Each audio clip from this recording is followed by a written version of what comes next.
I'm not an expert in any of this. I am just going to tell you exactly what my doctor told me.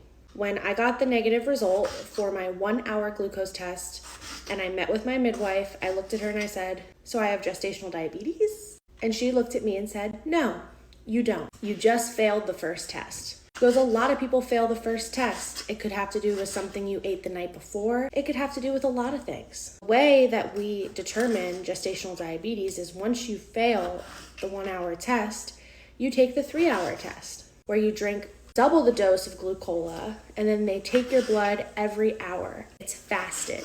I don't do well with fasting. I've never done well with fasting. I also don't do well with sugar. Never done well with sugar. A few months before I got pregnant, I actually had a homeopath tell me she wanted me to start testing my blood sugar because she thought I was having some insulin resistance issues. So I wasn't expecting to pass the test. Next step for me would be to take the 3-hour glucose test. I opted out of that. I don't want to do it. So I asked her what our other options were. So what we're doing instead is I am testing my glucose levels at home. I went and picked up my testing kit today. She told me to eat the same diet I've been eating. No changes yet.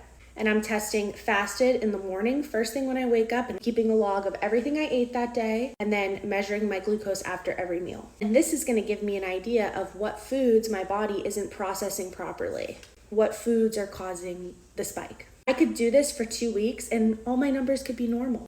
And that would mean I don't have gestational diabetes. And if I end up having gestational diabetes, I end up having gestational diabetes. Either way, I'm super excited to see how these foods are affecting me and baby. And I think the most important thing to remember, anyone out there with GD and anyone out there who's dealing with this, it has nothing to do with you. Nothing to do with you.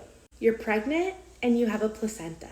And those are the only 2 factors you need to get GD. It just varies from person to person. So that's my spiel.